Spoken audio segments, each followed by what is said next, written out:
All right. It's Sunday. It's March 29th. Here at noon with your recovery check-in. So, as always, give people a couple minutes to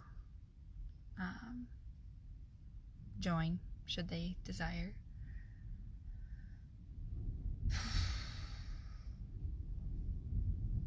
Coming to you again from my car because I needed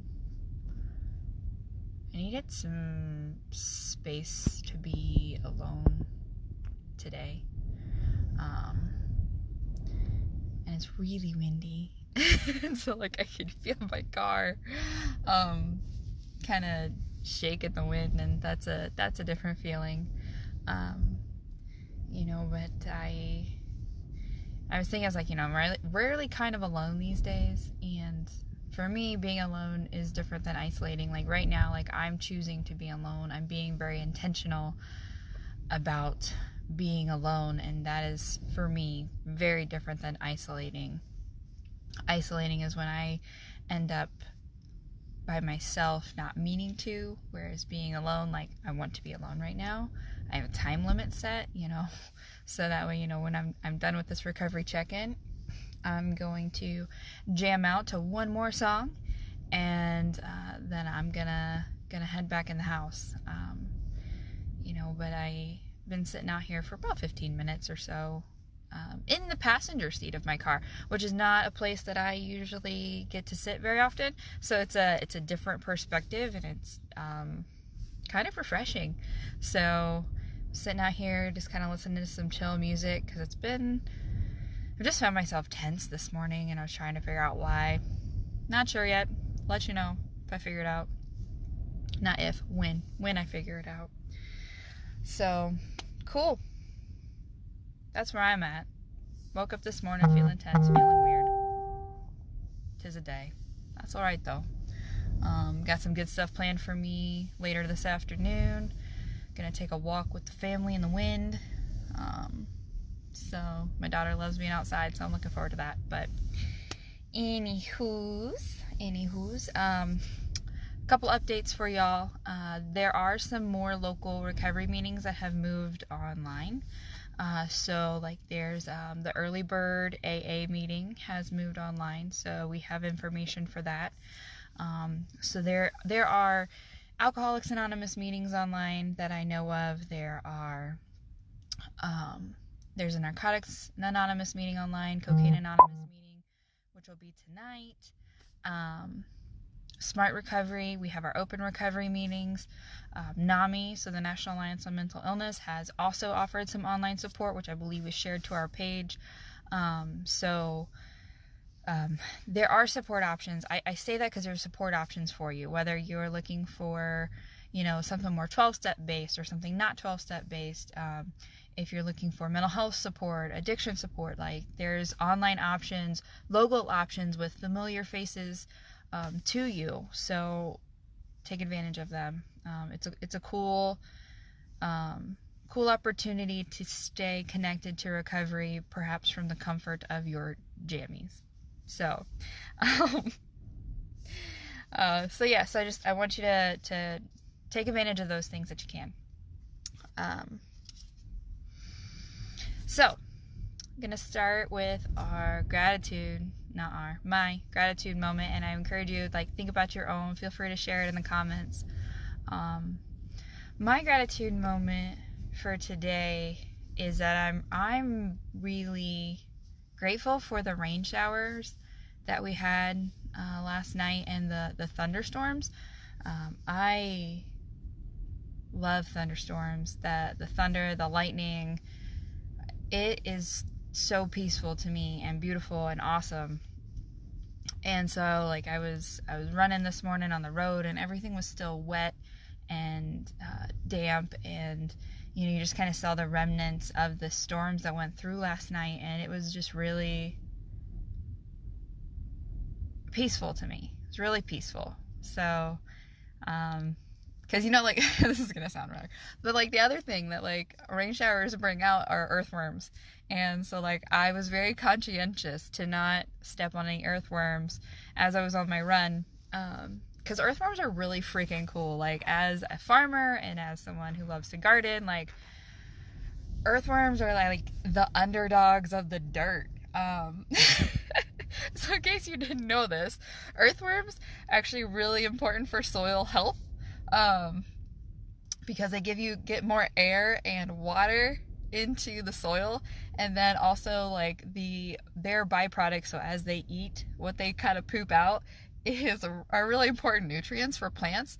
And so like they can kind of break down other organic material into nutrients that plants can use to grow, which I think is just really freaking cool. Like, earthworms are awesome.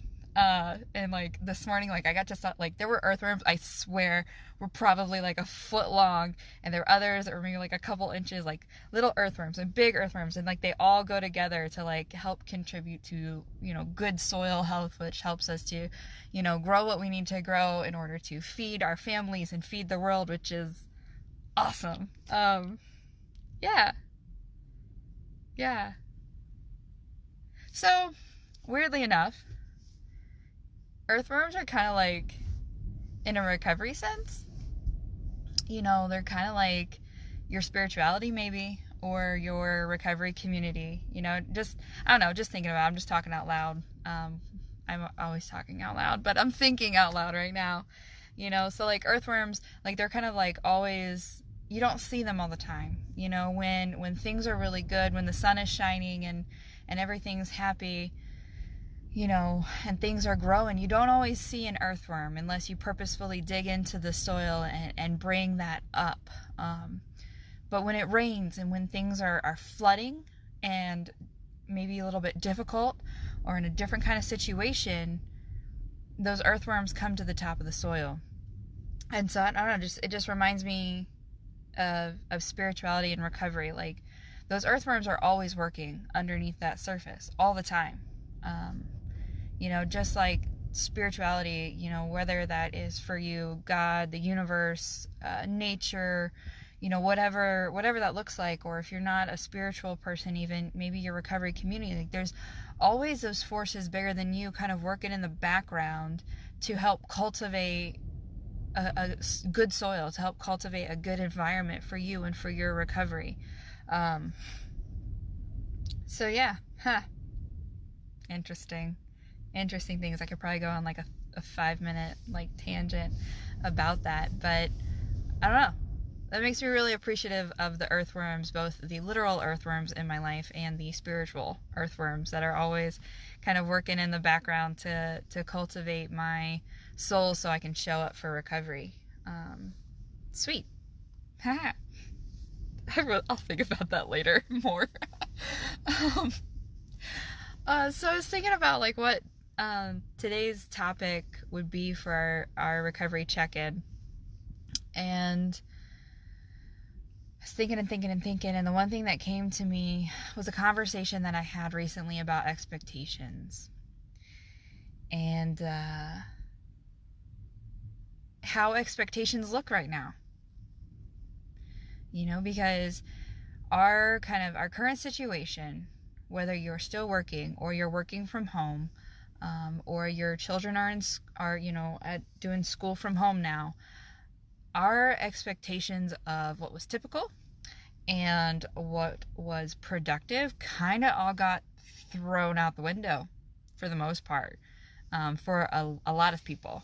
I know for me, my expectations of what a typical day is for me just kind of went poof, kind of overnight. So like there's this like lack of clear expectations, and if you're someone that's like me, like I really thrive when there's clear expectations, when there's structure, when I can put structure in place, because when there aren't clear expectations, it tends to lead me down the road of unrealistic expectations, which takes me down a whole not good rabbit hole. You know, so breaking that down a little bit, you know, like the lack of clear expectations, whether that's maybe from an employer while you're working from home, or from a school, well, maybe you're helping to provide some education for some students at home, that lack of clear expectation can be very daunting and can also make you maybe feel unproductive. And then when you don't feel productive, and then sometimes you don't feel like you're competent, like you're achieving something, and then maybe you start beating yourself up, and maybe my kids aren't learning what they need to learn, and maybe this and maybe that, and then you get weighed down by all these mights and maybes. And that is a tough place to be, and a tough place to get yourself out of. So I think maybe the challenge for today is to throw out the previous rules. Like, the rules have currently changed because boundaries have changed. Normally for many people, like, home can be their haven from work, and now work is at home. And for many young people, school might be a haven, or now school's at home. So like, things that aren't supposed to be together necessarily are now together, and that's weird. So the rules have changed, things have changed, the boundaries have changed. So we should probably maybe take a real hard re-examination of that. Toss them out for the time being. Especially if you find like the lack of clear expectations, or having unclear expectations of yourself and other people, are harming you, are weighing down on your heart and your soul, and are keeping you from showing up as the person that you want to be. Toss them out. Make new rules, right? Take this opportunity and make new rules that support you and your relationships, whatever those might be. I know for me, I say that because I can only speak from my personal experience. I tend to grab onto rules and expectations when I feel insecure, because when I feel insecure, I feel powerless. And so I latch onto rules and expectations because that helps me to feel grounded, and helps me to not feel as powerless and not feel as insecure. And right now it's like those are kind of just always shifting and changing, and that's a hard environment to function in. So let's make new ones. And part of, I think, making those new rules is making those different kind of expectations. So something I was thinking about today is like, what can I apply today to help reconceptualize and shift my perspective of expectations? And I was like, and there was something that kept coming into my head, and it was the saying that action crushes fear. And so I was like, okay, maybe I should replace my expectations with plans. And within those plans, prepare for different possibilities. Okay, so for example, like what that might look like is my idea of a productive workday is looking different these days. Absolutely. And so my plan for my workday is I'm going to have a different structure for my workday. My workday from 8 to 9, and 9 to 10, and 10 to 11, 11 to 12. All of that's going to look like, I'm going to make a plan so that way of what fits what's actually happening right now versus what I think should be happening. Because I can coulda, woulda, should myself to death.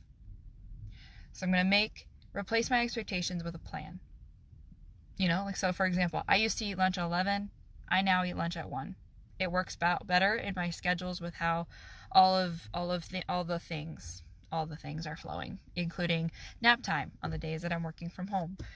So replacing expectations with plans, but preparing that if things go differently, that's okay. If I've already set it up in my head that things might look and shift and change, I can accept that more easily. That's just how this cookie crumbles. So preparing for those different possibilities. So how that might look is, you may have set out today that your child, you're going to work on addition.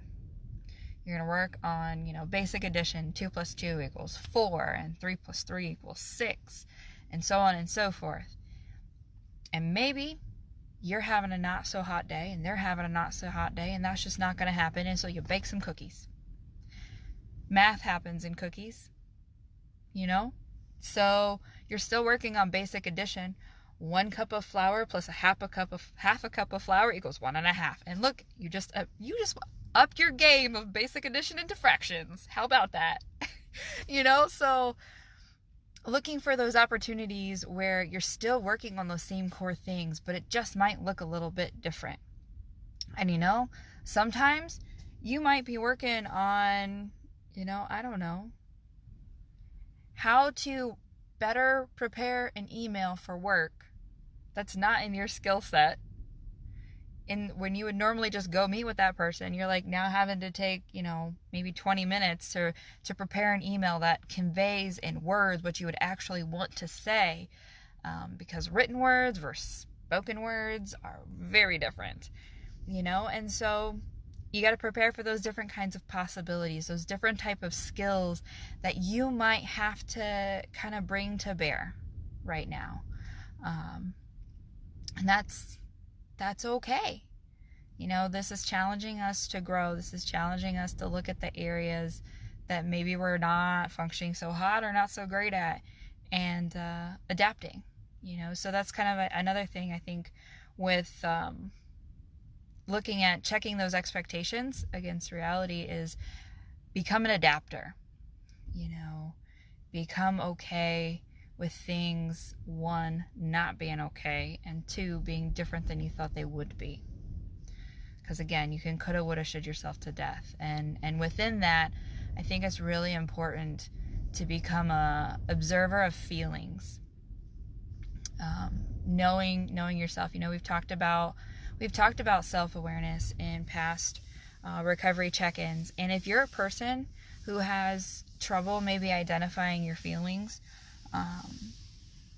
there are some really handy-dandy, nifty list of feeling words out there.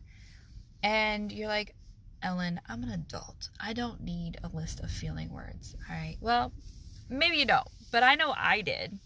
I grew up in a household with a very limited emotional vocabulary, and I was a very emotional person. So I didn't have a lot of words for what I felt, and when I couldn't put words to what I felt, then I couldn't put thoughts around them, then I couldn't make plans to deal with them, then I couldn't express myself in a healthy way. So literally as an adult, I carried around a list of feeling words with me. And, when I was feeling a certain kind of thing, I whipped it out, looked at that list, and I was like, okay, so I'm not quite angry, and I'm not sad, and I'm not tense, frustrated. That feels like it feels right, that word, and so then I was able to start looking at those words and identifying what I felt internally, and thus become an observer of my feelings, so that way I can be more planful and be more intentional in my responses, and practice the right kind of self-care, the right kind of tool to get me out of whatever particular feel I'm feeling, because the tools that I use when I'm angry are different than the ones that I use when I'm frustrated, versus when I'm sad, versus when I'm just melancholy. That's a cool word. So step outside of your adultness, whip out that list of feeling words, and go with it. If that's what you got to do, that's what you got to do. You're going to get no judgment from me. None. Zip. Zero. Nada. All right. So, becoming that observer of feelings, I think, can also help you manage your stress better, because you can kind of preempt it. You can notice when those feelings are coming up, and then take a real action step towards feeling better, towards processing through that, which is very different than like stuffing that down. Okay, processing through it, moving through that emotion is different than stuffing it. Okay, so you have to identify it, identify a tool that you think might help. If you're not sure, try something. It's the only way you're going to know if it works or not. Okay, try something healthy. There's a recovery check-in a couple times back where people were talking about coping skills. There was music. I think somebody said that they like to put on makeup and all that kind of stuff. So there's tons of different healthy coping tools out there. Identify that feeling and process through it with a healthy coping skill. Because then that helps you on the other side reduce your stress, reduce some of that anxiety, reduce some of those feelings of uncertainty, which help you engage your whole brain, and not just part of it, but your whole brain, which then helps you make a plan to have realistic expectations. See how that all like comes together? It's kind of like one step adds on the other, and it starts with those feelings. It starts with making plans. It starts with being okay with being flexible and being adaptable, because you all are super resilient and super awesome people. And I really never ever want you all to forget that.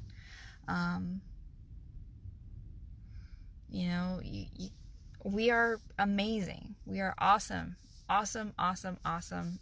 people. And with great skills and great resiliencies. And when we come together, we can be unstoppable. Absolutely. I believe that in my core. So I just want to put that out there. So, this one's just kind of about that lack of clear expectations, or those uncertain expectations right now, and taking that and kind of flipping that on its head, throwing the rules that are not serving you to show up as the person you want to be, taking those and kind of tossing them aside and making new ones, making ones that are helping you and encouraging you to be a responsible person, to be a fully present person, and show up as the human being that you want to be, as the son, the daughter, the cat dad, the mother, father, worker, whatever roles you have in your life that allow you to show up in those roles in the way that you want to. So, in the meantime, while you're looking at that stuff, please make sure you're taking really good care of yourself. It's Sunday. Take 20 minutes today. If nothing else, take 20 minutes to just kind of rest and recharge and reboot and do something that is good for your soul, that brings you joy, that makes you smile, maybe makes you laugh. I'm all about things that make you laugh. And I'd love to hear from y'all about what you do. So, message our Facebook page, send us an email, any of that. And, take super stellar good care of yourself on this stunning Sunday. Haha, some alliteration. It's one of my favorite, literary, whatchamajiggers terms. Ha! Here we go. So, alright, so I'm going to wrap up this recovery check-in. As always, you can find updates on Hancock Helps at hancockhelps.org. And there will be an open recovery meeting at 4 o'clock today if you'd like to join. And then Open Mind CA is having their first online recovery meeting later this evening at 5:30. So if you'd like to join them, please do so. But stay safe, stay healthy, keep your hearts and minds resilient, and I will see you guys tomorrow at noon. Have a great Sunday.